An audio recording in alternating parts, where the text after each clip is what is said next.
Coach, why don't you introduce yourself to our audience? Hi, I'm Scott Fuchs. I am the offensive line coach at the University at Buffalo.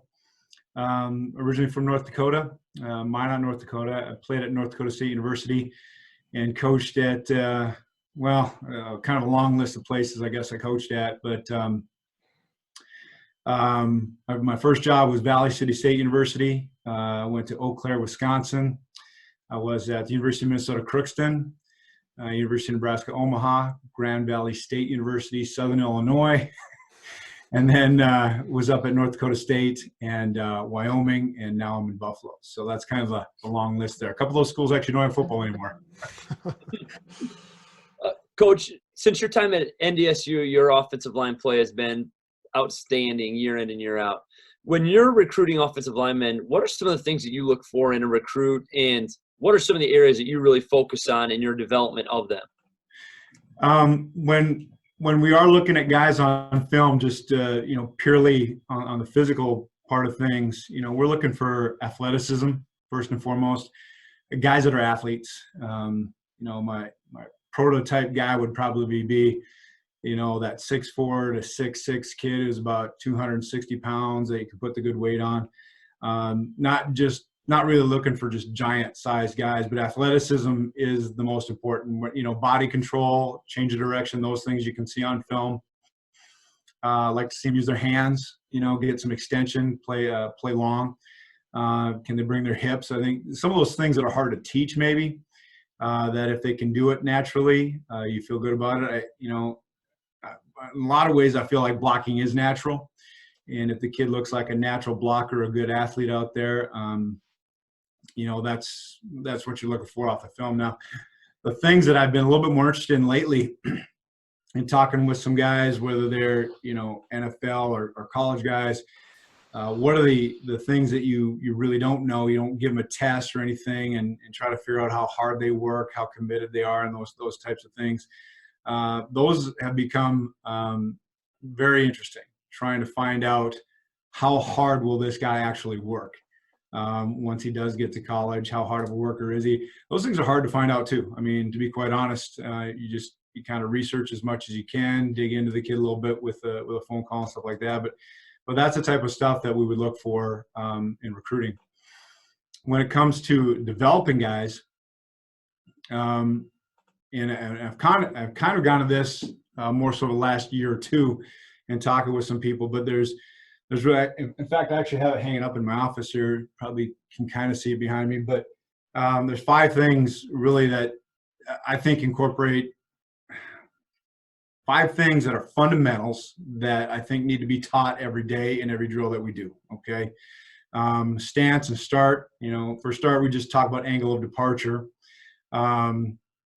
feet apart, wide base, butt down, obviously playing low, so having your butt down, hands inside or elbows tight, however you want to say that, those things, and then hat placement, having my hat between the defender and the football. Those 5 things, for me, they've got to go into every drill that we do. So everything that we're doing, I used to be a little bit more specific and, hey, we really want to work on this thing right here today. Well, to me, more so there's more fundamental work that has been going on lately. So teaching these guys fundamentals, having them be able to do these fundamentals, I don't want to say flawlessly, but naturally, and then incorporate that into whatever we're trying to do. The fundamental part of the game, over, I guess, 26 years now, kind of gotten back to that a little bit more and saying, how can we be great? We be great at the fundamentals and play very, very hard.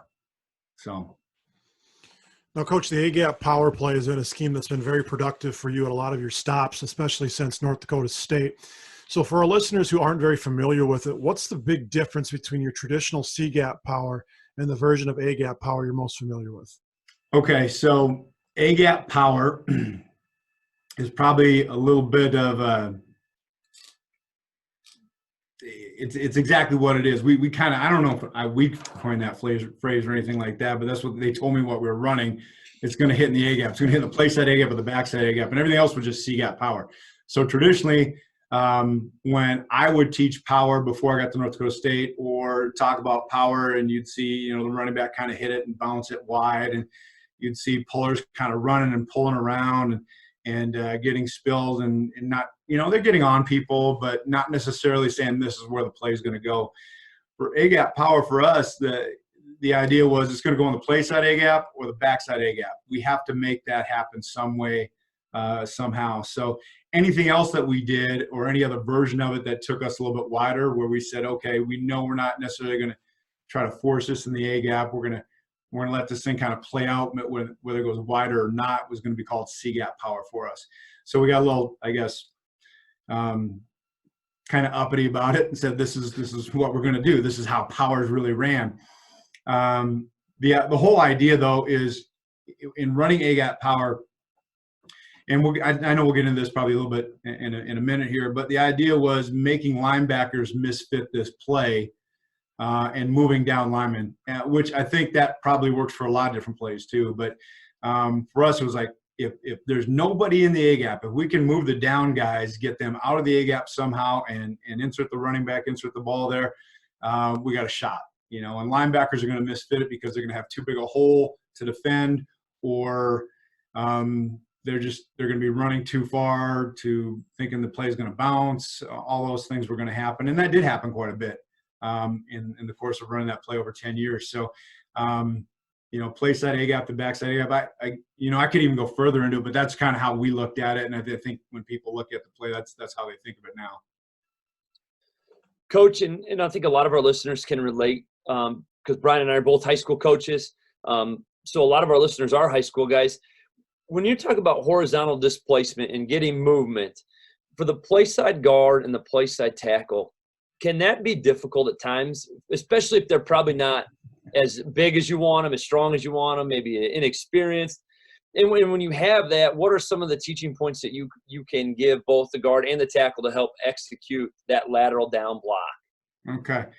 I'm going to go back and kind of talk about where this thing kind of originated. My first couple of years in North Dakota State, we were trying to take guys back vertically, and you move the three technique out. If you move the three technique out and create this big bubble there, it's a great play, whether it's A-gap power or C-gap power, you got all this movement, but it became harder and harder to get this vertical displacement out of a guy on a double team. And in talking with Nick Gazer, who's actually the D-line coach there still, and talking to defensive linemen and asking them, okay, what's the hardest thing that we do when we double team you? And we play around with this a little bit here or there after, but it was in our second year, actually, towards the end of the season. We said, just knocking the crap out of that guy laterally doesn't allow that guy to defend his gap and sit in there. So that's kind of how it all started. And we said, well, we're just going to sell out on this. We're not going to worry. Well, we worry about the linebacker, but we're worried a lot more about the down guy and how we can displace that. Undersized guys or less experienced guys, undersized, I don't know if that's as big a deal, but the experience I think you do need. For us, I'm going to jump on a board here just really quick to let you know what I'm talking about here. Perfect. Whether I'm running this at a 3 technique and trying to get this, or running it at the guard bubble, doing something along those lines. And to be honest with you, anything, even on the center where we're, bringing that tackle down there. So, play is hitting all of these A-gaps here. The 3 technique, the one thing we talked about here the most, and a lot of these 3 techniques kind of played it so that they wanted to zero out when you take that inside settle step with the covered guy with the guard there. And the 3 techniques that are going to kind of read the play, or read the blocker, and as soon as you take that step, they want to get to zeroed out because they're kind of worried about getting cut off on the backside anyway of a zone play or something like that. Try to use that to our advantage. We wanted that guard anyway, or we got to the point where we really want that guard to create a moment of strain for the 3 technique. So that 3 technique felt like he was in there tied up, straining with one guy. It wasn't a double team immediately. And I still kind of work my guys in this point saying, widen out the split, try to create a moment in there. And I can't tell you how long it is. I mean, if it's a half a second, 3/4 of a second, something there where that guy's really straining really hard, where we can then hit the hip of the defender. Once that 3 technique is in the moment of strain, if we strike the hip of the defender, he's going to get moving for darn sure. Okay.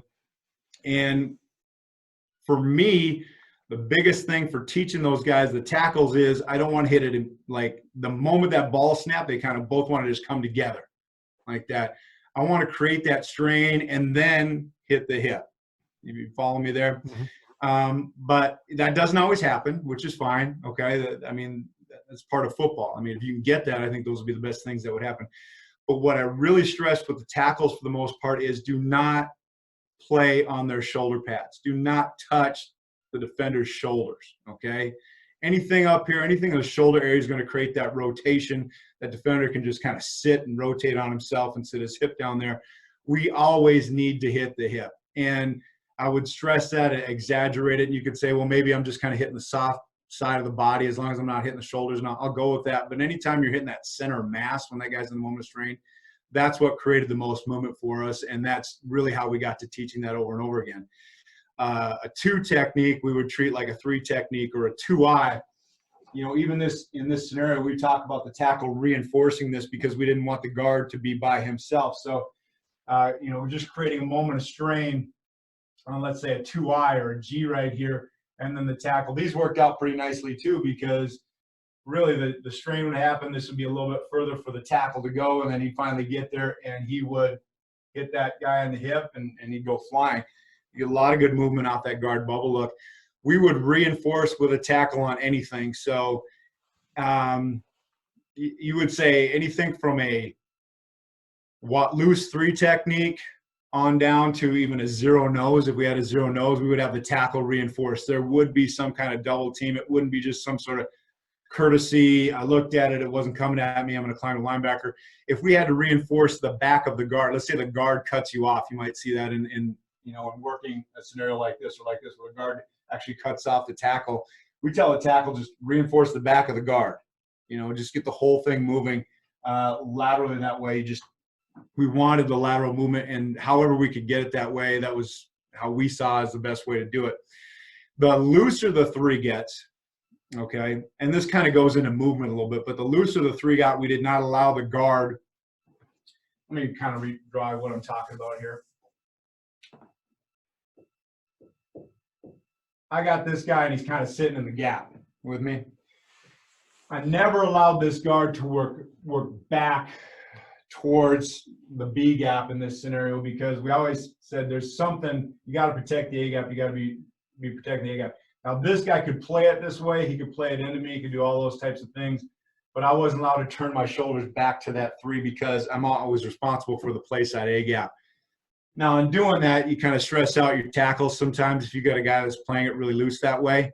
But then, you know, if the guard couldn't be in the double team, and we gave him this as a way of knowing if my hip, if the right guard, if his hip can't be in front of the 3 techniques hip at any point in that block, he can't help the block out anymore. He's got to leave it in some way, shape, or form. Either go to backer or shut down possible nose movement. So if my hip's not there, the tackle's kind of got to do it on his own. All right. So I'm going to have you guys, if you got any questions on that, but that's kind of, you know, talking you through whether it was the 3 technique, the 2 or the 2-eye or shade nose or anything like that, how we're going to reinforce that and get that guy moving. Because I will tell you, there was enough scenarios where we could not get that 3 moving laterally at all. And then it came down to the puller actually fitting in there too. Well, I guess one question I have off the top is what's the communication like between your guard and tackle? How are they communicating the technique that they're going to use to get that horizontal displacement? Okay, so I used to be along the lines, I used to do this, I used to do that, but I used to be along the lines of, you know what, hey, we've got 1 double team on this play, and that's it. Wherever this guy's at, wherever this down guy is in the A gap or B gap, that's where this double team's happening, okay? So we don't really need to discuss that. Now, we used to want to say, hey, I got a loose 3. You know, I got a 2-eye. I've got a 2 technique. So they would say what they had in front of them, which then alerted the tackle and the guard, this is kind of how we're going to manage this guy at this point. Now, for me nowadays, anything I could say to over-communicate, I would do that. So I guess if I was doing it right now at Buffalo, I would come into it probably the same way I just explained it to you and say, okay, hey, the guys, I got a 2-eye. The guy is on me. I know what we're going to do with this 2-eye. I got a 2 technique. I want the tackle to know it's a 2. Any 2 or 2-eye is possible movement back at the tackle, just having all those things. So those are the communication things on it. It wasn't a special like, all right, I'm gonna set this guy up now. If he's a loose 3, the tackle would know the guard may not be there that long, And we were just all we were really communicating was what defensive technique we had in front of us, And then a follow-up question to that too is one of the things we've seen when we study the A-gap power play is that they talk about the tackle to generate that movement. They talk about a skate step, and so for coaches who aren't familiar with the skate step, what's that skate step all about? Okay, so I'm not gonna be able to get up and actually show you my footwork, but I'm gonna talk you through this so this is where all this came from, like the bucket step, the open step. I used to say open a lot. Open was a way of saying that. And then I started thinking about guys that would take this open step and would kind of continue to fall laterally. All right. And we were up in North Dakota and had some guys that did before had been ice skating, and I would tell them, okay, so you got blades, you're wearing a set of blades, okay? And your skate, you got to drive off one skate. You kind of got to drive the other skate into the ground to kind of stop that lateral movement there. We wanted them to feel like, hey, that I am kind of working within my framework all the time. So the skate, if I drew the feet of the tackle, and there's the feet of the guard, okay, and we'll say the 3 technique here. The skate was anything that would give us some depth and some width that would create this, I guess, line of force. Angle of departure is kind of what I would say now. The skate's going to create your angle of departure of where that 3 techniques hip is, or where that guy, his hip is, okay? I want to put myself on that angle. I don't want an angle that's going to be too flat, and I certainly don't want anything that's going to be too high here. So the skate is just creating that angle. That's all that's doing. Now, we would say skate stab all the time, and stab was just a way, and we really tried to reinforce this. I learned this early on. Paul Kornick was a guy who played for the Broncos for a while. He was at NDSU when I got there, and he kind of understood what we were doing with the footwork. But we would just wanted all this power coming off the right foot here when we go into it. So we would say skate for position and then stab for power. We didn't want this step getting in front of our hip. So keeping your feet behind your hips is going to ensure that you're moving forward toward contact, okay?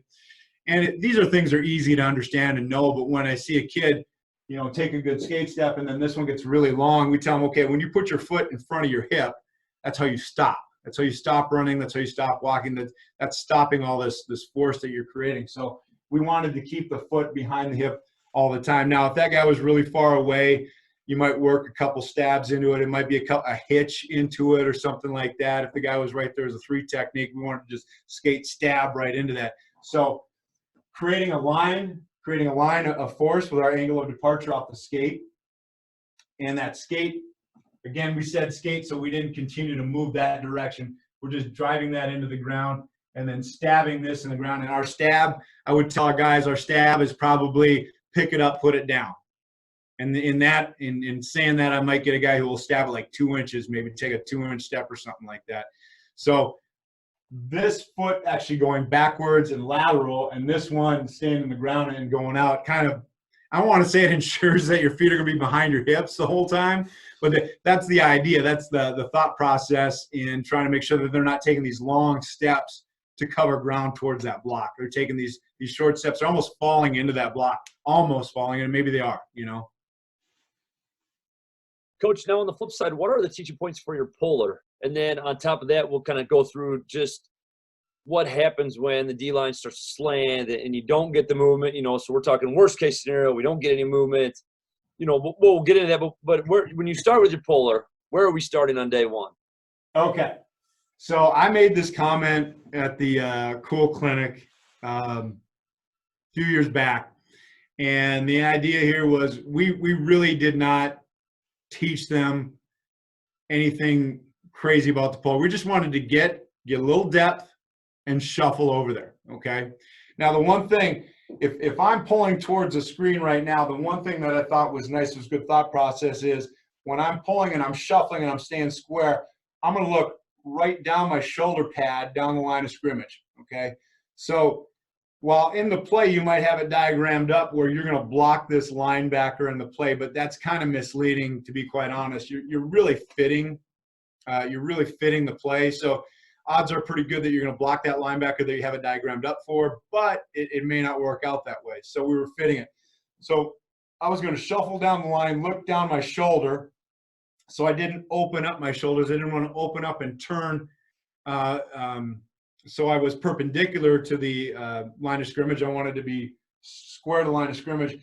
And then I wanted enough depth so that I wasn't getting tripped by, let's say, the center's pin block back, or even if the guard gave up some penetration, I still wanted to be around that if that was the case and that guy was moving. So I had to have a little bit of depth and looking over the shoulder. Now, we looked for a couple things when I was looking over my shoulder. I'm looking down the line to say, okay, number one, does the fullback have this defensive end managed? Does the tight end have this guy managed where he's blocking him? Or am I going to have to actually bump this guy and basically set the defensive end back on the fullback, back on tight end? Okay. All that's happening. I got to bump that and continue to go north. I don't want to jump around here, but I do want to go back and say I did do a drill where I took a stand-up bag, and I put it over here, and I put some, another bag on the ground, so we had to get around that. And I shuffled him down the line here. And all I did was lean the bag in or lean the bag out, and he had to strike it and go north off the bag. The one thing you really want to teach a puller on this, this is all good stuff and staying square here. But realistically, when they turn that corner, they're going to see something. They're going to want to do this. And this is where we really wanted to teach a guy not to do this. I wanted them to strike it north or even inside a little bit. But guys that do this the first time, they always want to drift. And this is definitely don't want to do that. So if we can stay square and stay inside. Now, this went back to saying you can never get spilled on the play. Okay. And we taught them what a spill player was and what a lever player was. And if your head's inside, whoever you're blocking, and you go back to fundamentals, just, hat placement. If my head's inside, we're going to be in good shape. I'm going to find a way to get this where the running back can take this ball into the A gap. If my head is on the outside, they've obviously spilled me. They've defended the A gap, and now they're going to try and make that play bounce to the outside. So we really wanted them to understand spill and lever at that point. All right. So that was critical. Now, a couple things. Was I setting that defensive end on the fullback again? Yes. Go north. Do it and go north. We called it a double bump. I'm just a little bump there, and I go north. I want to make sure that that's cleaned up. If I didn't have to do that, the guys that did the best were kind of feeling their way. They were looking down their shoulder, kind of feeling their way. As that lateral double team moved, then they would strike it north. We would strike it north and then work north to go inside. Now, the tackle, can I backtrack for a second for you guys? The tackle on all this reinforcement stuff, let's just say we've got a backer here and a backer here, okay? And let's say the double team's going back here to number 2 and this guy's number 1. If these guys are running to fit this play like this, that was okay for us, and we would teach that guy to U-turn and get on that play any way he can after the movement. So the movement was always more important than coming off the backer. And I think when young guys do this, they're so worried about I have the backer. Not really. Let's make the linebacker misfit. Let's have the down guy move, because we saw a lot of this stuff where we moved this guy and we had to stay on it. And the puller came around here, and this guy was out here doing nothing, and we didn't get spilled by that guy, and we hit the play inside of that. So the movement was so much more critical. Now, having that puller understand about not getting spilled, that does take reps, okay? And I will say this. We found that I won't say the most efficient, the best way to learn how to do this for that puller was a high volume of reps, okay? Now, I had true freshmen come in at Wyoming, and they learned how to do this. They were kind of natural at it, and I thought, okay, that's great. This kid understands what we're teaching. But the more we ran the play, the better they did get at those things, and I thought reps were really good. Now, staying square, striking it north or going north off the line of scrimmage for the puller. Those things are critical. And to the point even where if I had let's say I had a wide open area, I come around here, I got all this moved out. Let's say all that's moved out. My fullbacks kick the end out. I got this huge space here.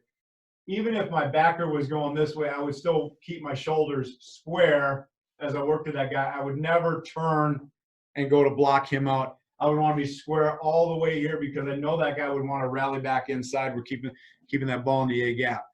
I felt the guys that did this the best really took they took a hold of the idea that, hey, this play is going to be in the A gap. I know where the ball is going to be. I've got to make space there. They weren't kind of running off on their own based on what the defender was doing. They were just sticking true to what we taught them to do and said, okay, my head's got to be inside. I've got to stay square, and I'm going to make sure that there's space on the inside of me for this. So understanding that concept, I thought, was even more important than maybe the drills that you might do for it. And you kind of may have touched on this in passing a little bit beforehand, but if they were to get spilled, or if it's cloudy in the A gap as the puller's coming around, what would you instruct that puller to do? You can't get spilled. Cloudy in the A gap, you can't get spilled, man. The idea, though, if it was cloudy in the A gap and we had to, let's say we would tell them to skate around it. Let's say, well, I got a couple things that could happen. And I was just talking to a guy about this a couple weeks ago. And I said, I found that, let's say you're not great at the double team part of it. I said, if you have a center, if you've got a center that can stay square every time he's pinning back or blocking back, whatever you guys want to call it, it doesn't matter to me. When he can stay square and kind of dig out that backside A-gap guy a little bit, you're creating even more options that way. Obviously we had a really good center at Wyoming. He's with the Redskins right now, but we had a guy that could do that as well. So that even created more options there. Now, that gave us all these scenarios where he got that done. I got over here. They weren't really moving this, but I inserted. I had a space to insert, right? Okay. What am I going to do? I got two backers in here. Do I keep going to this backer and say they're going to do this? I told them this. I said, if the guard was stuck in here on this and you inserted and you know that you were inside the guard, I said, just go back to this backside backer and we'll just try to keep – this guard will see that. He'll just keep moving this out and we'll create the A-gap that way. So if we didn't get lateral movement, but we were stuck on that and however, we were still kind of moving that out a little bit, we could get around the center. We did that. If they tied up the play side A and the backside A and the three technique didn't move, I mean, I know I don't have to tell you, but the play is not good. It got jumbled up in there. So that was good. I liked running it at the guard bubble because I liked reinforcing a 2-eye. I never thought a 2-eye was really taught all that well to play a double team. From the play side, you just play that down block from the guard, and all of a sudden here comes a tackle double teaming you. The 3 technique was certainly taught how to play the double team a lot better. But we saw a lot of scenarios that way, and we'll get into movement. I know that, but ideally here, I'm inserting here, I'm inserting around this stuff wherever there is an insert and how I feel it. Now, sometimes they were wrong, sometimes they were right. I always had I had the remote. I was always right when we were watching the film.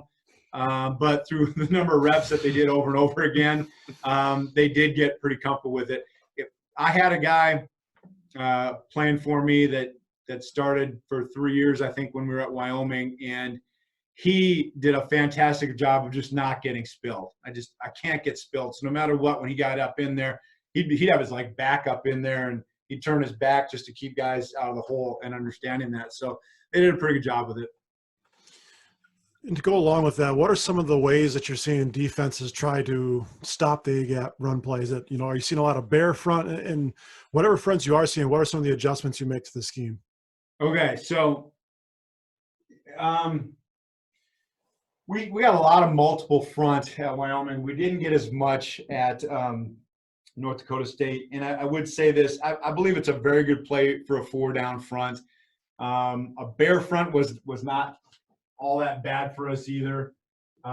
Anytime if we got stuck into something like this, you know, we were just bringing everybody back and pulling and fitting it just like we would normally fit anything. Because typically if a team gets into something like this, if they track the guard at all, the tackle is able to do that. If you have two linebackers behind a bear front, you're probably going to be short here. You can kind of see how your numbers are rolling here. There's potential to get the backside tackle up to the backside linebacker that way. Maybe you got two tights in here and you're just pulling for the play side guy. We did a couple things here as well.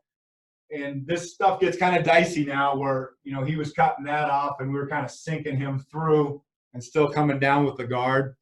I don't think you have to get that creative with it. I think if everybody goes down on a bear front, you can dig that out. If it was two A-gap defenders, it's kind of the same thing.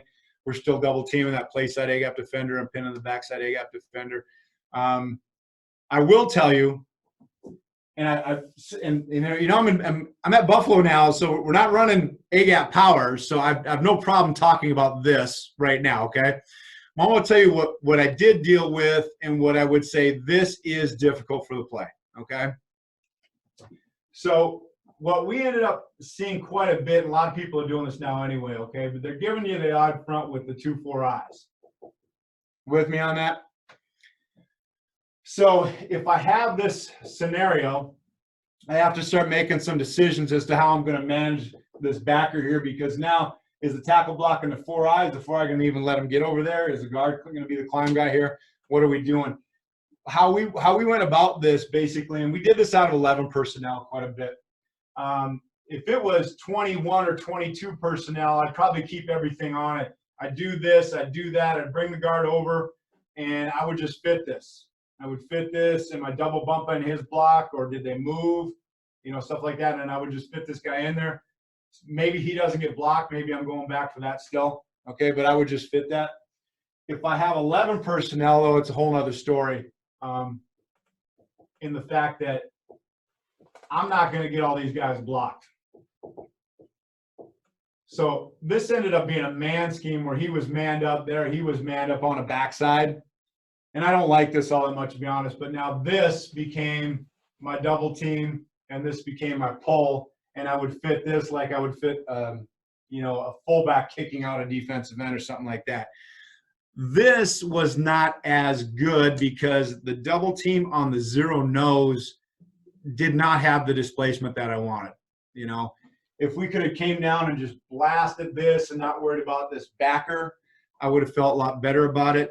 But this right here, when you make it a gap scheme become like a man scheme like this, I think that's getting a bit too far off the track for that play to actually be what it's supposed to be at that point. You can block it like power, you can do all this stuff, but it's not going to be like a gap scheme anymore. It's going to have some man principles to it, and it's going to get all dicey when they start moving and doing stuff like that. Coach, in order to run this scheme effectively, do you have to have a fullback and an H-back to kick out that first defender outside the B gap just to keep the track on pace so he doesn't get spilled and it stays tight? Or are there variations that you have? Can you run it out of a 10 personnel look? Okay, so this would be 10 personnel stuff right here. I mean, you're going to be short. You're going to have to man it somewhere or motion somebody into the box to be that extra blocker. Now, I will say, the year we ran it the best at Wyoming, we did a majority out of 11 personnel. And what we ended up doing, and this was really nice, I really enjoyed this. We took the Y, he was off the ball, we could move him around, we could find our A-gap defender, and we could still do it out 11, run it at the A-gap guy. So we could find this guy, maybe move him around, and we kept him in the backfield. And we would come down, he would still block this stuff, and we would do everything like we normally would on any 21 personnel power just with that guy. Now, if we put him on line of scrimmage, that's fine too, that works. We just found that people kind of knew what we were doing, so the tight end's block was always like, oh, crap, he's losing it to the inside. We're always double bumping, something like that. Here we just gave the tight end a little bit more leverage. When you go 10 personnel, if I remove the Y now, if I still keep it with 4 down and say 1 linebacker in a box, again, you got a man scheme going on there, and it's not going to be a gap scheme anymore. But obviously doable. You call the play and, hey, this is how you block it versus this, or you just call it something when it's 10 personnel. The 11 stuff was really good with a Y that was moving, an H or whatever you want to call it. when he was moving and say, okay, we want to check this at the 2-eye. Maybe you don't even want to check. You just want to line the guy up back there, have him off the ball a little bit, run it at the 3 technique or whatever they're going to give you over there. Kind of the same thing if I was getting Okie at this. If I was getting just true Okie, I couldn't run it out of 11 personnel.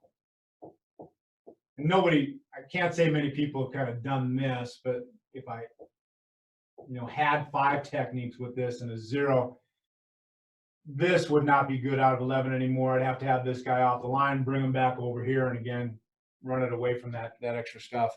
So Okie kind of made the open side stuff tough for us when it was true 5 techniques. I shouldn't say nobody really does it anymore. I just don't see it as much, even when we were playing Air Force, when they were just strictly Okie, they were still giving us 4 eyes and 4 techniques and things that were just hard for that tackle to manage because he didn't know what was going on. So one thing about the play itself is, I always said it like this way, like when you're running a gap scheme play, is it really going to be gap scheme, or are you just kind of saying that and those guys I have to block the 3 technique, that center has to block that backside nose, or that backside 3 technique, or is it really gapped out? We call it gapped out. Like if there was going to be movement, I was going to stay true to the fundamental of this being gap scheme play. So the one thing that we were pretty decent at, anytime we were running it at the 3 technique, if we had any indicator on the backside, so anything in this area on the backside, and this was a big teaching point for our guys, whether it was Wyoming, North Dakota State, doesn't matter. If I'm running the A-gap power, if I'm running it to the right side here, what's on the back side of this? What kind of indicators are here that are showing there may be defensive line movement coming for us, okay? So whether that was a linebacker stepping up somewhere over here, or a safety coming down, or anything that would show that this movement might happen, okay? Now, I don't want them sitting there living their life off indicators, but I do know this. Just looking at the 3 technique and knowing, hey, we're going to double team them wasn't really good enough. It was like, okay, what is over there? Maybe the guard was looking at the nose, and the center was looking past the nose here, and the center might say, hey, there might be movement. However, he might say that to the guard, and the guard kind of understood that. If we had an indicator, we had some things where this guy, he didn't even bother with this. He just went straight down to block the nose. If there was no indicator, this is how we taught this. And I will tell you, this is hard to teach, okay? But we had the guard. We would just, in a normal double team session, just working our fits. We just say we're working lateral combo fits for this. We would just have the center working pin blocks at the same time, and then we would always have the backside guard always pulling, okay? So there was 4 guys that would always work when we worked this double team, but we would just throw it in there randomly, okay? So the defensive line would always look at me. He would cross face. He would do that. And we would say, okay, is this guy true to what he's doing here? Is he true to his gap scheme? Now, before that, we just throw it in randomly. We'd teach him how to handle it. We say, okay, this is what's happening. We're going to inside settle with our left foot, the guard here in this case. I'm going to stab with my right foot. As soon as I see this 3 technique moving out, I'm going down right now. Or if they wanted to cheat it, if I saw the nose coming my way, I was out of the 3 technique block. I thought guards would handle it how they handle it best. I'd give them those options. It wasn't just to stare down the 3 technique if he moved, stare down the nose if he moves, understand there might be movement. But this guy had to be pretty good at saying, okay, I'm not needed here. I got to get over here right now. If the center would say something like, hey, I got a tight shade, that was our way of saying, hey, this guy might cross face. This guy might cross face. The center was not required to block any A-gap defender that crossed his face. All right. He was required to pass him, put hands on him, kind of pass him back in a way where the guard could get over there and block him. But he had stuff coming into the A-gap then at that point he was responsible for. Okay. So all that being said, if you go down the line a little bit, this was a gap seal and a funnel. So anything in the B gap was tackle responsibility. Anything in the A gap was center responsibility. Play side A gap was the guard. Play side B gap was the tackle in true gap responsibility. I think this was hard for a younger guy. If this guy wants to loop outside, for him to just leave that and go, it's not natural. So they have to learn how to do that, right? And then this part right here, when that goes out, I go flat down the line of scrimmage to block the nose. That's not necessarily natural either. That has to happen. The center, that's not natural either to pass something. So we did have to work those things. So we would start by working those things, but then we would throw them in when we felt they were good enough at it. We would throw them in randomly, where we'd say, okay, you're on point, you're not here. You got to remember this. And that came with reps and time. So we did get better and better at it. We would have the quarterback early on, way back in the day, we would have the quarterback simply just check the play. You know, we know there's something coming here. The whole offensive line knew it. We checked the play, meaning we just call it something special, and we wouldn't even work the double team. We just go down right now. You know, we would kind of force the issue and just go down. So knowing that it was coming, but being able to do that on the fly, I think that's something that takes reps as well. The 2-eye moving out, a little bit different story. We're getting this movement now. Now the 3 technique, the center's not allowed to let the 3 technique cross his face because he's a B-gap defender. We just set it that way to him. So even if this guy wanted to work over here, you got to keep him stuck over there. As soon as the 2-eye were to work out, now the guard's taught, bam, I'm going straight to backer right now. I'm not looking for any down guy anymore. It's straight to backer. So we would basically, when we worked movement, said, okay, 3 technique movement, great, you got that. 2-eye movement, great, you got that. And the tackle was always taught to believe that the 2-eye was going to become a 3 no matter what. They didn't line up in a 2-eye to cross the center space. They lined up in a 2-eye to cross the guard space. So he was always taught that a 2-eye is a 3 technique on the play. You know, so that's basically it. Okay, I'm going down, he's going out, I'm gone to backer right now. And what we would find is the nose would be kind of stalemate with the tackle here, and then our puller would fit that, set it on the tackle, and he would go climb to his backer. It was a nice little fit for the point guard. One of the questions we have from one of our listeners is they wanted to look at the guard's technique on the inside half of that double team that's going to be horizontal. So they're looking at what are some of the teaching points for your footwork and then also hand placement on the inner half of that double team when you're getting initial horizontal displacement. Okay, so should we talk 3 technique? Yeah, that'd be easiest. Okay, I got this. I forget where I got this. Might have been Scott Peters talking about this a little bit here, okay, with this 3 technique. I used to, a long time ago, where you teach that flipper technique. Like, I'm going to flipper into this. I'm going to keep my inside arm free, and I'm going to kind of dig this out. They kept getting their shoulder grabbed and pulled down, and it just looked like crap. It was really bad, you know.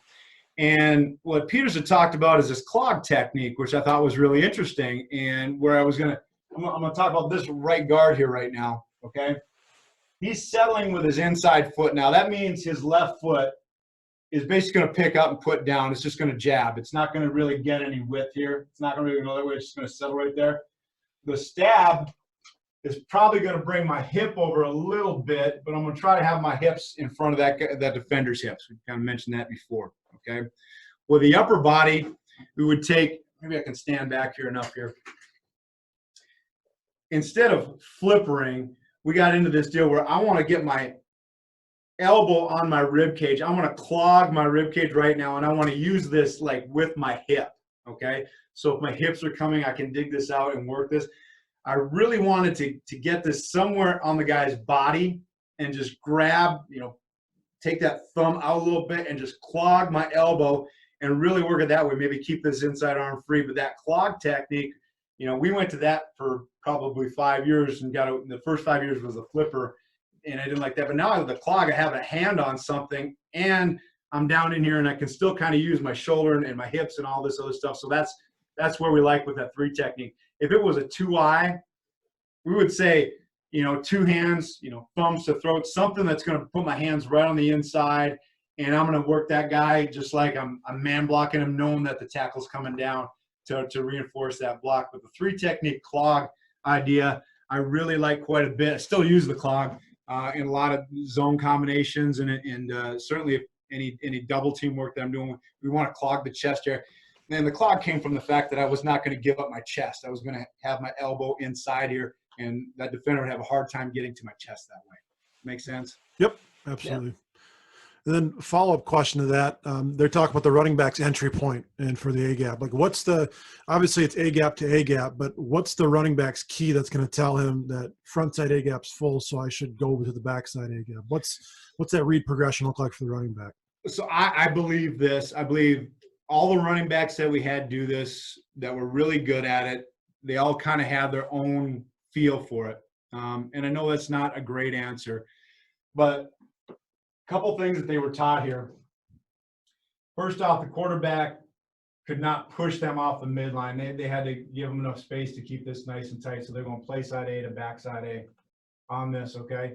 One term we use, and kids have never seen Days of Thunder now, but we talk about Days of Thunder running through the smoke, and the idea that this is all going to clear up. I just got to have a little bit of patience. And if it is clear, I'm hitting it pretty hard.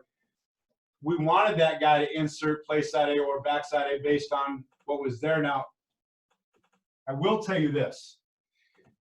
There is no way that running back can be right if he gets out in front of the pulling guard. That's true to every power, okay? But when we would insert, like let's say I got this guy up in here and I got a linebacker coming over the top, I'm going to keep him outside. He would just look for the guard to turn this out, and as soon as that would happen, he was going to strike it back all the time. So all the big plays came from striking it back. If it was a backside A-gap entry or play side A-gap entry, I mean, that's, determine that off the film. I just know the guy was really tight, and we did not want to take him loose out to the B gap. And some guys will say that the running back has a really good feel for the linebacker flow. Some guys will say that they're just going to make sure that they're not outside the pulling guard.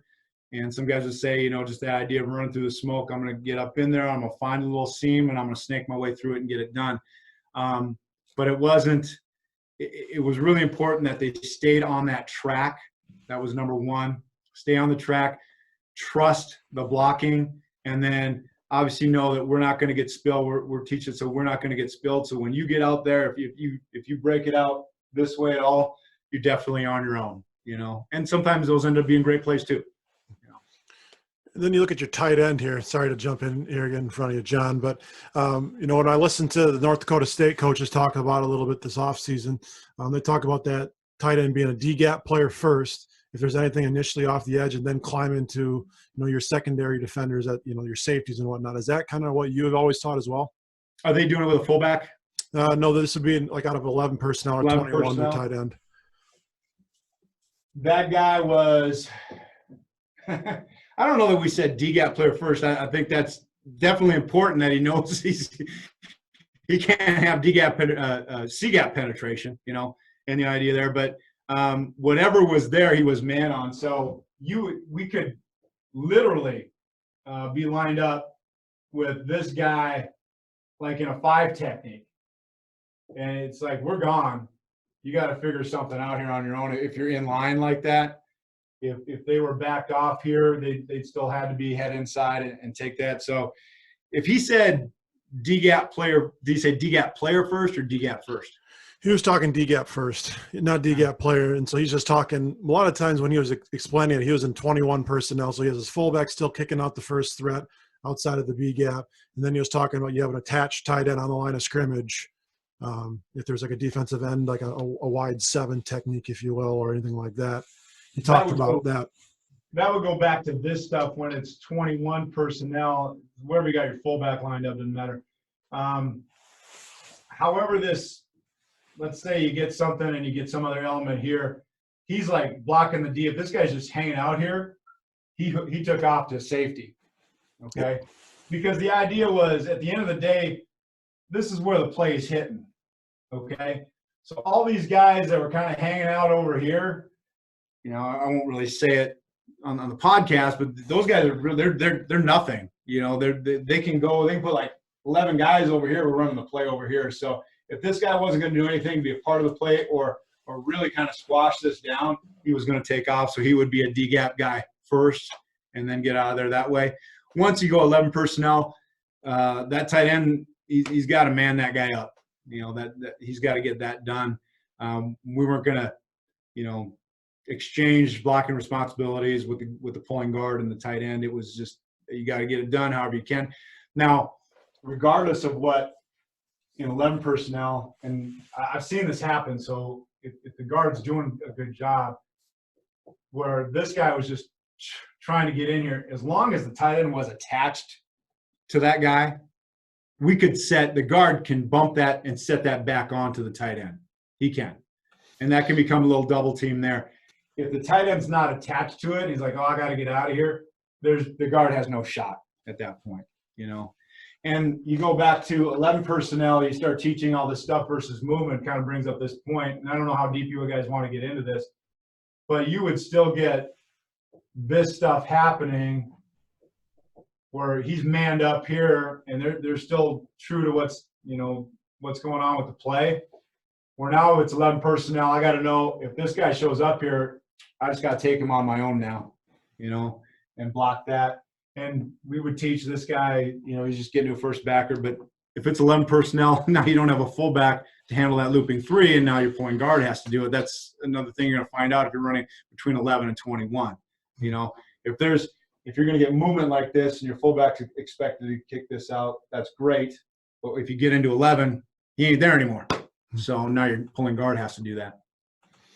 And the last kind of question that we have and just looks at just protecting the A-gap power play. Obviously your boot scheme potentially or your play action scheme is going to be beneficial to helping out, your overall A-gap run scheme. But is there any particular schemes, whether it be run game or pass game, that you thought really complemented the A-gap power game other than obviously the C-gap power? Well, you kind of said it there. I mean, all the stuff started with the A-gap power stuff, and then we would graduate to any type of C-gap. The open side C-gap stuff was really good, where we were pulling the guard all the way around. You might get into this look here and I always thought this was kind of impressive. Now we're using fullbacks for this, okay? Okay.